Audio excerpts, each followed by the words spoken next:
Have you watched 1976 film Taxi Driver?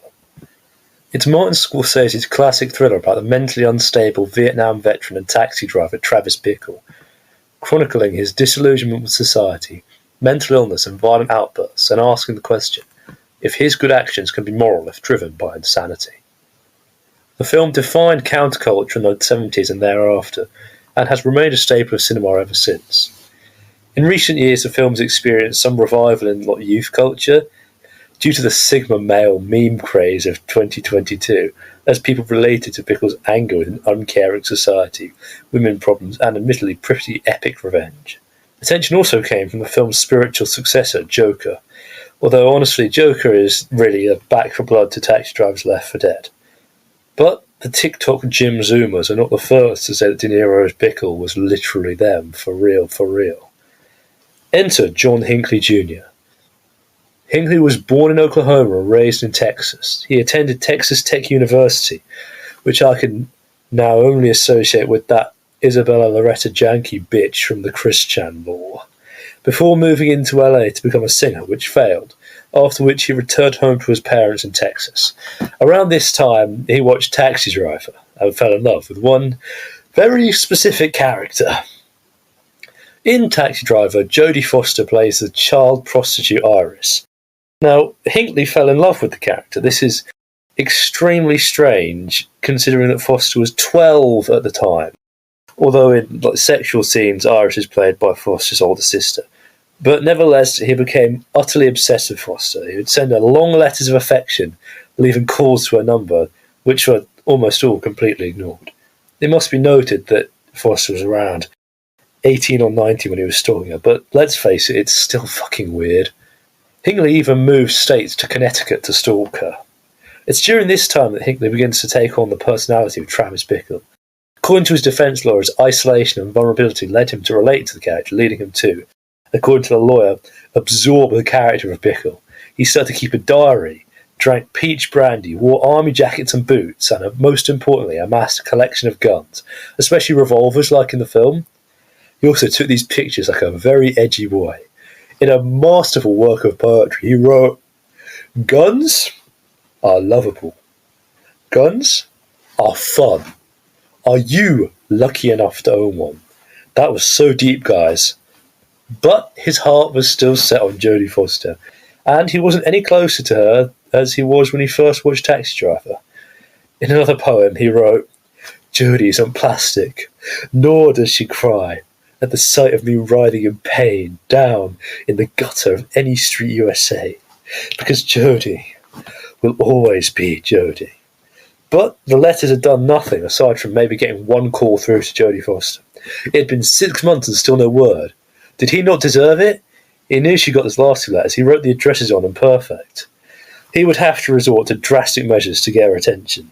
He considered committing an aircraft hijacking to catch her eye, but instead he asked himself, what would Travis do? In the movie, Travis Bickle attempts to kill a presidential candidate before being put off and decided to kill the men that abused Iris in what is truly an epic gamer moment. Hinckley decided that he would kill a politician, though I doubt anyone would be complaining if he killed paedophiles instead. Hinckley settled on his target, Jimmy Carter. He stalked Carter as he had Jodie Foster. However, on the way to assassinate him, he chickened out, like Travis.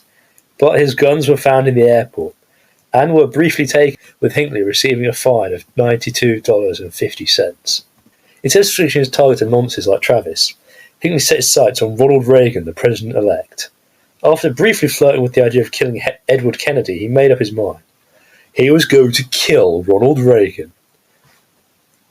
Hinckley also seemed pretty cut up with the death of John Lennon, at the hands of a guy who looks like John Hinckley, but a bit fatter. 60s, assassins kind of had a look going on. He said, "John Lennon is dead.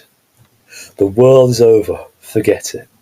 It's just going to be insanity. If I even make it through the first few days, I still regret having to go on with 1981. I don't know why people want to live."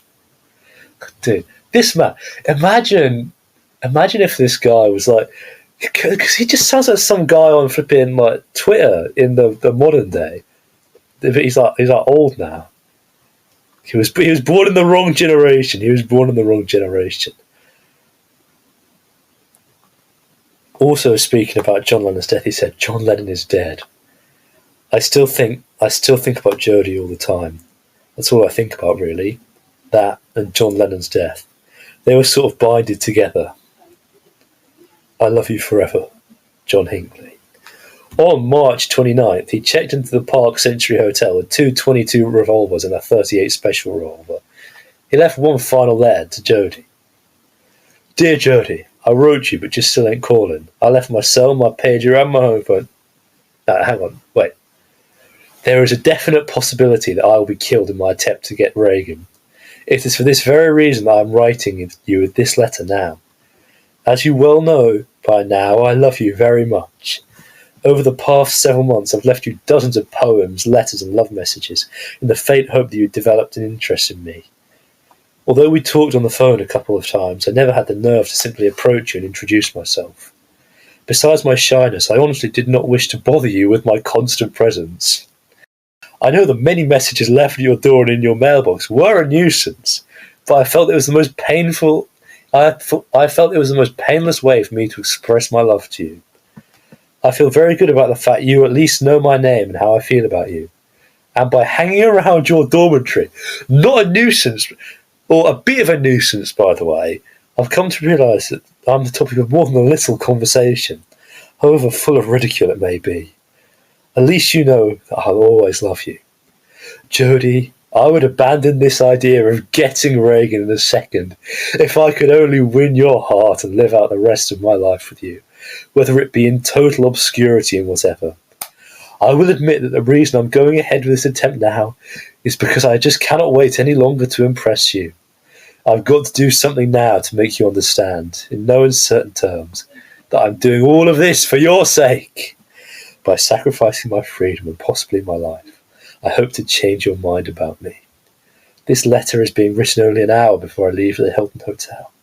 Jodie, I'm asking you to please look into your heart and at least give me the chance, with this historical deed, to gain your respect and love. I believe that's what the kids call a W-Riz. At 2:27 the following day, Hinckley uploaded all 6 rounds of his .22 caliber ROM RG-14 revolver towards Ronald Reagan as he left the Hilton. And I'm just going to let the moment play out before I break down the footage. Videotape of an ordinary afternoon that, in a matter of seconds, became etched forever in our memories. Hinckley fires 2 shots, then 4 from behind the camera. His hand and gun can be briefly seen. The president is struck by a round that missed him but ricocheted off his limousine, striking him near the heart. A Secret Service man, Jerry Parr, shoved President Reagan into his limousine, which drove off. Another Secret Service man, Dennis McCarthy, jumped on Hinckley. In his seconds-long shooting, Hinckley injured the president, his press secretary, a Secret Service agent, and a policeman. The press secretary, Brady, was paralysed down the left side of his body, and his death decades later was ruled homicide by Hinckley. Hinckley's trial was characterised by the prosecution arguing that he was lucid and aware of his actions, as they were premeditated, and the defence arguing that he was fucking insane.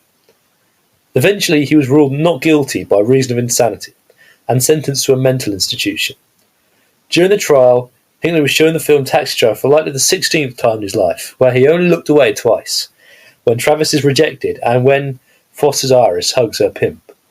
The film was brought under scrutiny as a result of Hinckley's actions. Travis' story ends in success and heroism, despite following a similar path to his copycat Hinckley, and a message emphasising the moral question posed by the film played before reruns.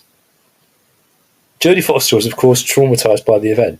It made her life even more difficult than being a famous actress, as she experienced guilt and fear as a result of the shooting, making very few public appearances.